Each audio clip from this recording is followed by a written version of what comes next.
അവസാന നിമിഷങ്ങളിൽ 55 മിനിറ്റിൽ മൈക്കൽ മറീനോ ഒരിക്കൽ കൂടി അവതരിക്കും. നമുക്കറിയാം പോർച്ചുഗലിനെതിരെ അദ്ദേഹം വന്ന് സൂപ്പർ സബ്ബാണ്.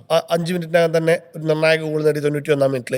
ഇവിടെ ഇറങ്ങി 3 മിനിറ്റിനകം തന്നെ അടുത്ത ഗോൾ കണ്ടെത്തുകയാണ്. അതും നേരത്തെ പറഞ്ഞ പോലെ തന്നെ ഫസ്റ്റ് ടൈം ഷോട്ടിൽ നിന്ന് കിട്ടിയ ഒരു ഗോളായിരുന്നു. കുബാർസി ബോക്സിന് പുറത്തുനിന്നാണ് അടിക്കുന്നത്. അത് സെൻട്രൽ ബാക്കാണ് കുബാർസി എന്ന് നമുക്കറിയാലോ. അദ്ദേഹം വന്നിട്ട് ഒരു ഗംഭീരമായ ഷോട്ട് എടുക്കുന്നു. ആ ഷോട്ട് റീബൗണ്ട് വരുമ്പോഴാണ് അത് പക്ഷേ ഗോളിയുടെ മികവ് ഫോൾട്ട് തന്നെയാണ്. കാരണം അതുവരെ നല്ല സേവുകൾ നടത്തിയിരുന്ന കോർട്ടോയ്ക്കൊരു ഇഞ്ചുറി പറ്റി അദ്ദേഹം പുറത്തു പോകണം. അദ്ദേഹം കരഞ്ഞുകൊണ്ടാണ് പോകുന്നത്. അദ്ദേഹത്തിന് അറിയാം അത് അദ്ദേഹത്തിൻ്റെ അവസാന ലോകകപ്പ് മാച്ചാണ്. ഒരു പരിധിവരെ അവസാന ഇൻ്റർനാഷണൽ മാച്ച് ആവാനും സാധ്യതയുണ്ട്. ഇതുവരെ അനൗൺസ്മെൻറ്റ് വന്നിട്ടില്ല. അപ്പോൾ കൊർട്ടോ കരഞ്ഞുകൊണ്ട് മടങ്ങുന്നു. കൊർട്ടോ അതുവരെ നടത്തിയ സേവുകൾ, പ്രത്യേകിച്ച് യമാലിൻ്റെ ഒരു ഫ്രീ കിക്കൊക്കെ ഉണ്ടായിരുന്നു. മാത്രമല്ല 2 വിങ്ങും നല്ല ആക്രമണം നടത്തിയിട്ടും കോർട്ടോയുടെ പൊസിഷനിങ് കൊണ്ടാണ് കുറേയൊക്കെ രക്ഷപ്പെട്ടു പോയത്. ലാഫുവിൻ്റെയൊക്കെ എന്തെങ്കിലും സമ്മർദ്ദം അനുഭവിക്കുമ്പോൾ കൃത്യമായിട്ട് അദ്ദേഹം മറീനോനെ അങ്ങ് ഇറക്കി വിടുന്നു. മറീനോ കൃത്യമായിട്ട് അത് ഡെലിവർ ചെയ്ത് കൊടുക്കുന്നു എന്നുള്ളത് കഴിഞ്ഞ 2 മത്സരത്തിലും നമ്മളത് കണ്ടു. ഇറങ്ങി 3-4 മിനിറ്റിനകം തന്നെയാണ് 2 മത്സരത്തിലും അദ്ദേഹം നിർണായക ഗോൾ അടിക്കുന്നത് എന്നുള്ളതാണ്. ഒന്ന് റോഡ്രിയാണ് സ്പെയിൻ്റെ താരം എന്ന് പറയുന്നത്. അതായത് അദ്ദേഹം ഫൈനൽ തേർഡിൽ കാണുന്നുണ്ട്, മിഡിൽ കാണുന്നുണ്ട്.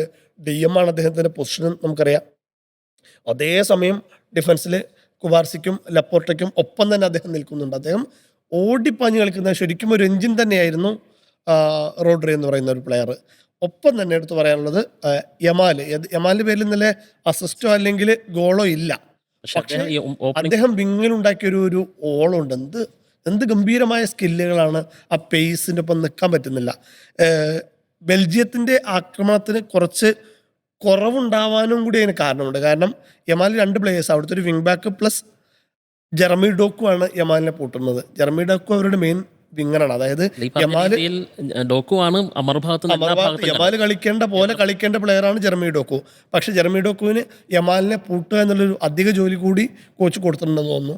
അങ്ങനെ പലപ്പോഴും യമാലിൻ്റെ പിന്നിൽ ഒപ്പം നിൽക്കേണ്ട ഒരു സാഹചര്യം വന്നുകൊണ്ട് ഡോക്കുവിന് ഫ്രണ്ടിലേക്ക് അധികം പോകാൻ പറ്റില്ല. പക്ഷെ പറ്റാവുന്ന സാഹചര്യങ്ങളിൽ അദ്ദേഹം കയറി പോകുന്നുണ്ട്. പക്ഷെ അവർക്ക് ഫൈനൽ തേർഡിലെല്ലാം വലിയ കാര്യമായ പ്രശ്നങ്ങളുണ്ട്. മാത്രമല്ല ഒരു അപകടകരമായ രീതിയിലുള്ളൊരു അറ്റാക്കൊന്നും അങ്ങോട്ട് വന്നിട്ടില്ല എന്നുള്ളത് തന്നെയാണ്.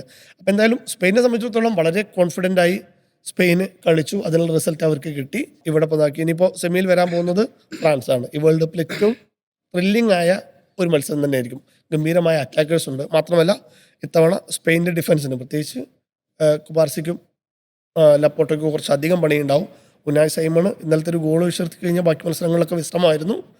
ഉനായ് സൈമണും നല്ല പണി കിട്ടേണ്ട സാഹചര്യമാണല്ലോ. എന്തായാലും ഒരു യമാൽ എംബാപ്പെ പോരാട്ടം എന്നുള്ള നിലയ്ക്ക് കൂടി ശ്രദ്ധേയമാകും ആ ഒരു മത്സരം.